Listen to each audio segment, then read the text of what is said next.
You'll never truly conquer Earth, you know. Not before you have to destroy it.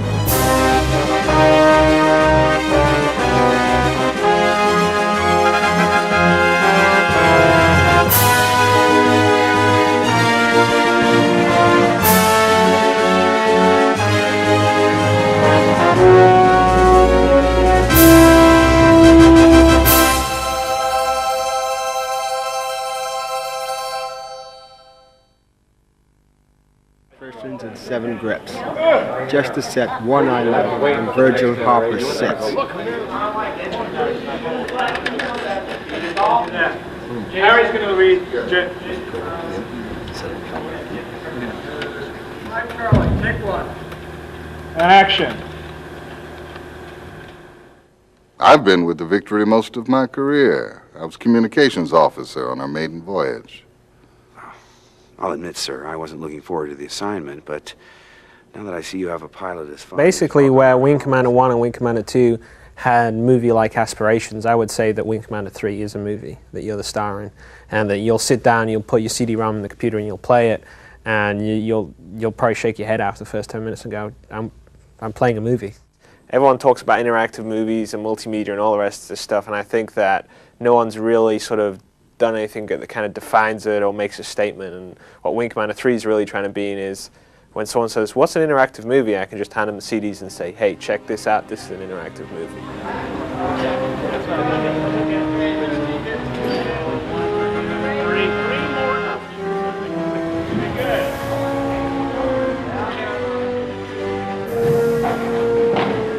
Meeting with Chris Roberts was very positive for me because he is Wing Commander. He created the game, he's going to be directing, and the way he explained it to me fascinated me even more.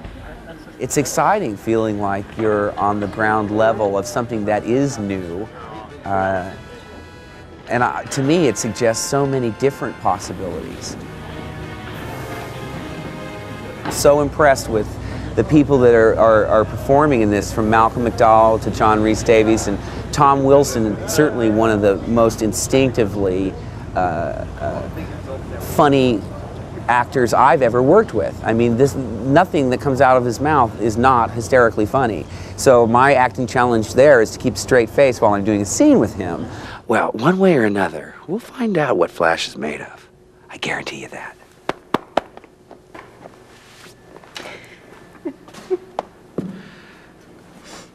Isn't that the guy from Star Wars? 30 Apple, take 1. How long was he behind me? For a long time. Thanks for telling me. Oh, you're welcome. Guess what I'm wearing under this? I don't even want to know. Come on, guess. No.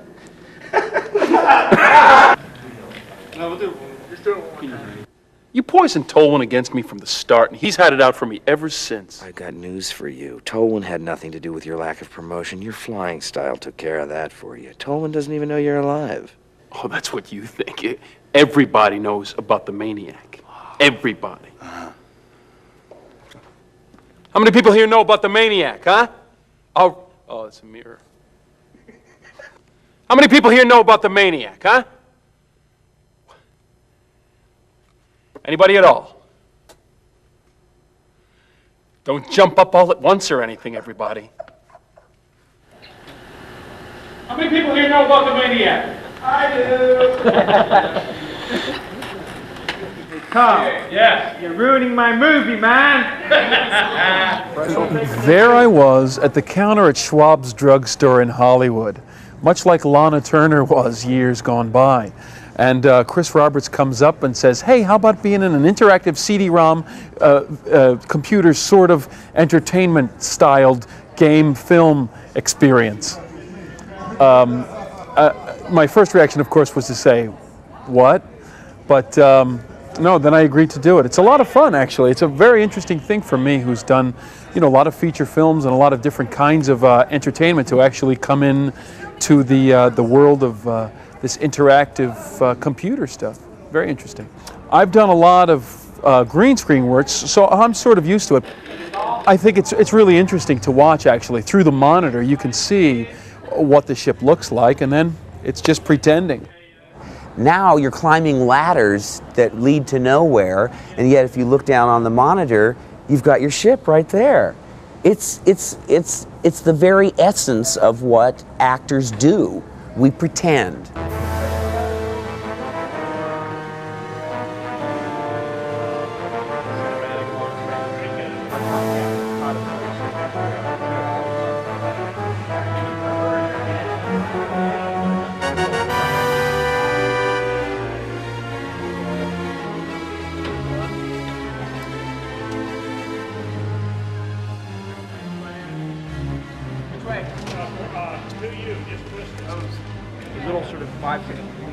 It's amazing to see the final result and to be able to see it so quickly as well. You know, I'm imagining myself out there with just a green screen, and then I go in and look at the footage, and everything is there, and it's just unbelievable.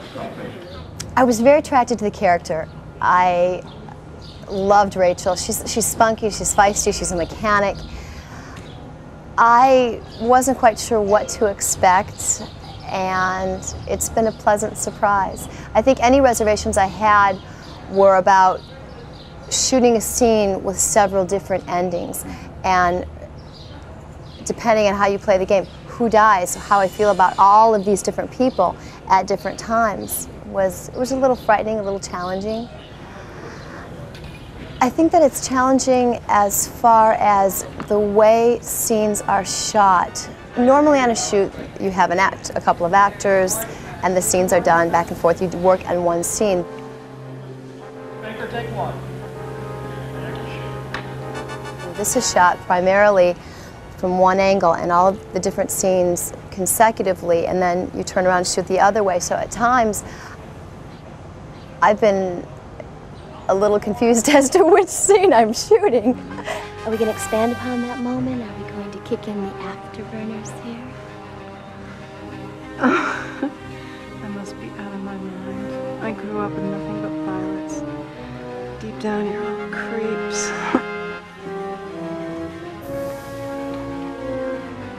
Whatever you may think, Rachel and I are not an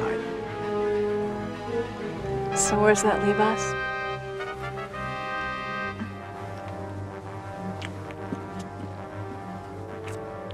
Pilots, you'd rather crash and burn than make a commitment.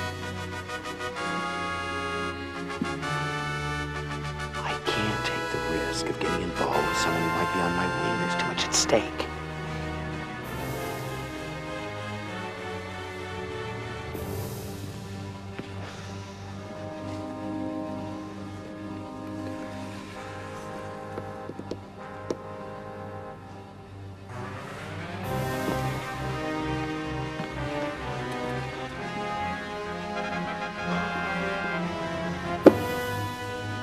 .153, Frank, take 3. Are you starting from the middle again? No, we're starting from the end. No, we're starting from the beginning, aren't we? Well, pick one. Hey, it's an interactive decision-making process. I hate when we shoot like 25 scenes on the right side, and then we go back and we shoot the same 25 scenes with my close-up or whatever. I mean, that's really difficult because generally you learn to sort of get into one idea and then you film all that and then you're done and then you go on to the next thing. But you might have a love scene, a scene where you kill someone, a scene where you're angry, a scene where you're happy, all in like very rapid succession. So it's super challenging. It's like mind-boggling. All our shields are down. We can't stop them. They're not taking my ship. Sir, what are you doing? Sir, we're heading right into their fleet. What are you doing? We'll take as many of them with us as we can. Make your peace. All Mr. forms Brown. of acting are basically the same, but they all have a different approach. And the approach that you have here is that you have to be more flexible because you're going to play two different things. So you can't be as staunch one way and then not be able to recover from that and have to do the same thing on the same day. If you were doing it a different day, it's another story. But one moment when you're playing one thing this way and then you come back and you play it another way, you just have to be very flexible and you have to do your homework. So they're not all like that. Now,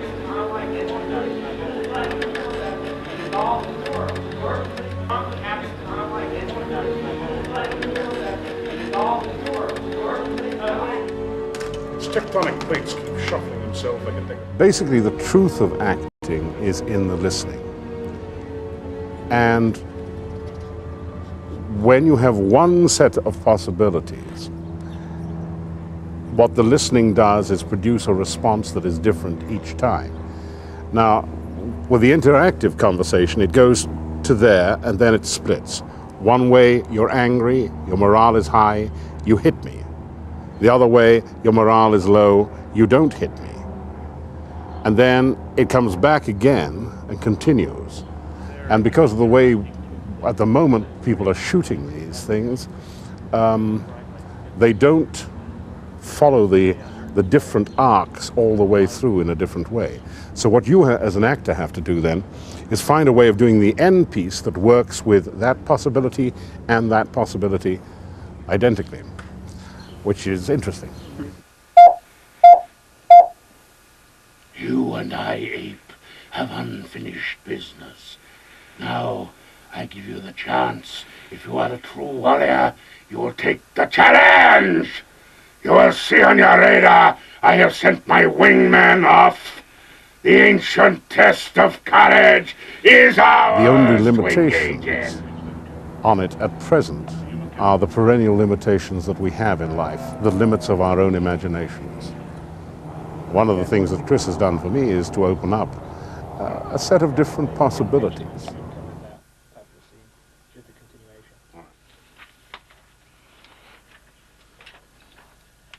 A puny contingent of their soldiers has been captured here on Kilra.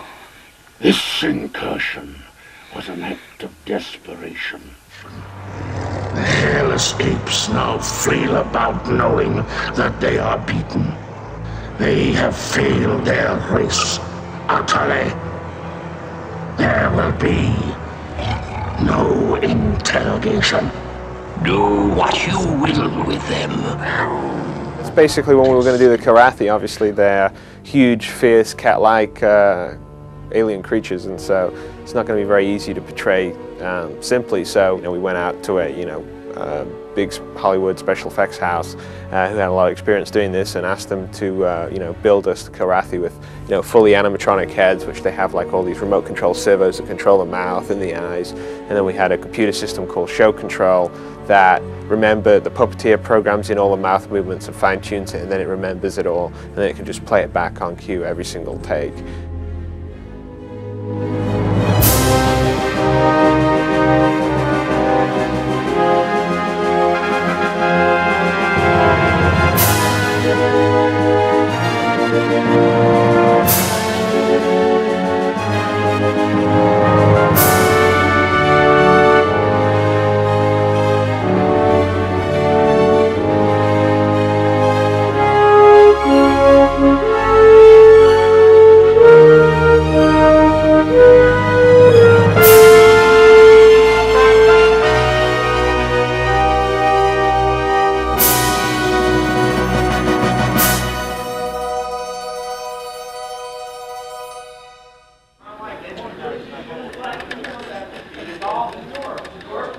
Then he'll settle.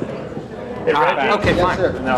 So I'll do it off screen. I was intrigued indeed by the whole idea of doing this computer game, and I have a feeling that this is the way the movie business is going to go in the future.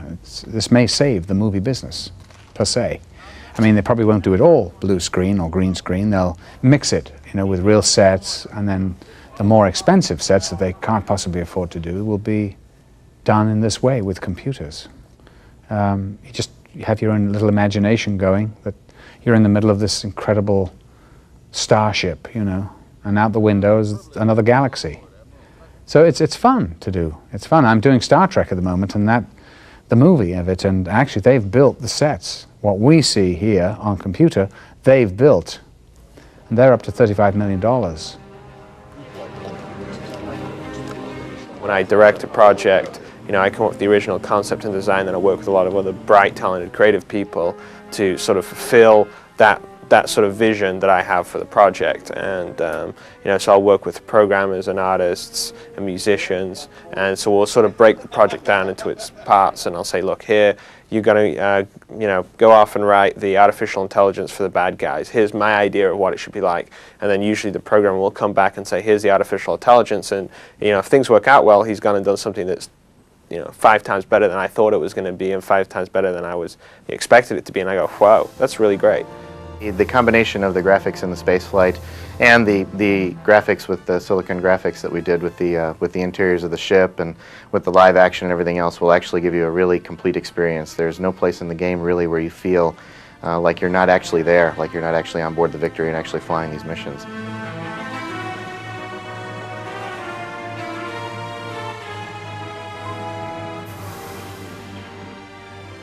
Technologically, it's definitely a groundbreaker. I mean, just you know, the step into the Super VGA graphics.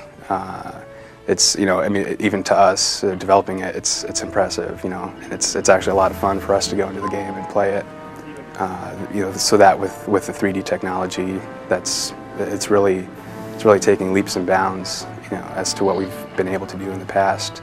I think one of the most important things is that the people developing the game are big game players themselves, and so, you know, we take that enjoyment into mind when we're developing the software, and you know, and try to think, you know, what's the user going to want, you know, what are they going to want to be able to do. So I think that's an important thing. You look in Flanders.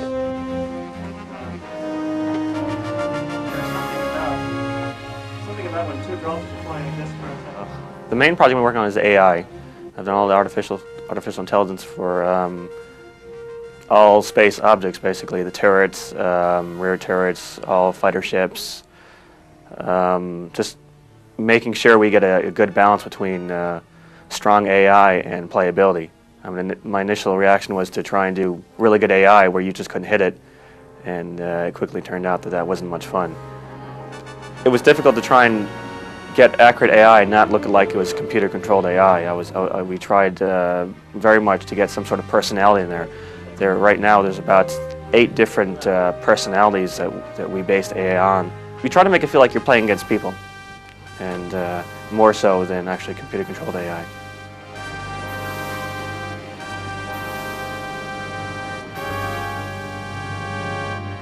It's been interesting because I'm sort of in the gray area.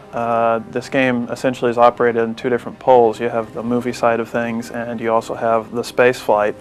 GameFlow kind of stands in the middle between those 2, uses elements of both and administrates both elements, but is still at the same time separate. And it's been interesting trying to design a single unified system to control all of that at the same time. I think Wing 3 is the ultimate extension of what we have been doing up to this point, having a spaceflight simulator with an interactive plot. I think it's just at the beginning of what is possible with interactive movies.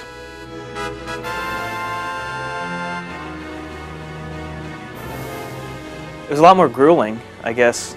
I guess in retrospect, you know, I feel like we've accomplished an amazing amount. I mean, this one game has more artwork in it probably than all the other Wing Commanders and Special Operations discs and all that stuff all, you know, combined.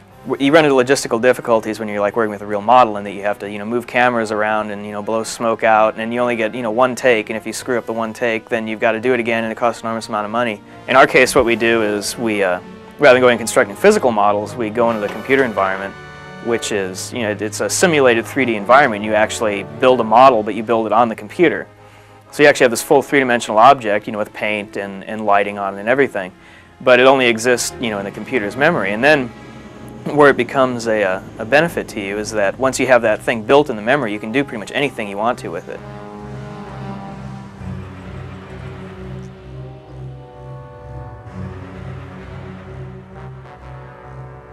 Yeah, it's the biggest game in the industry ever so far, but it's, you know, it's always great at Origin to be able to work on the biggest games, you know, and that's exactly what this is right now. It really is like you're watching a piece of video from a movie.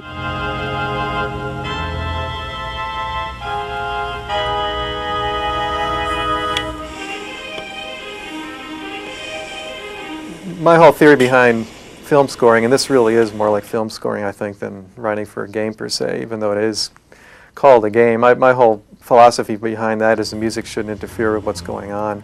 And in terms of what I want the player to feel, whatever that person is feeling, you know, at whatever point of the game is perfectly logical, and I just want the music to sort of highlight that. What the heck is this?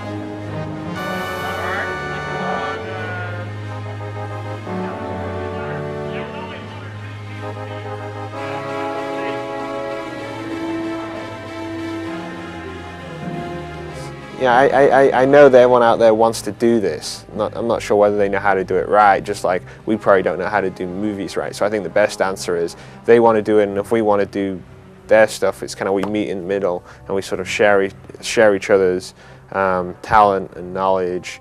So, you know, I think it's best if both parties share each other's knowledge, and I think then you'll get some, you know, truly awesome products.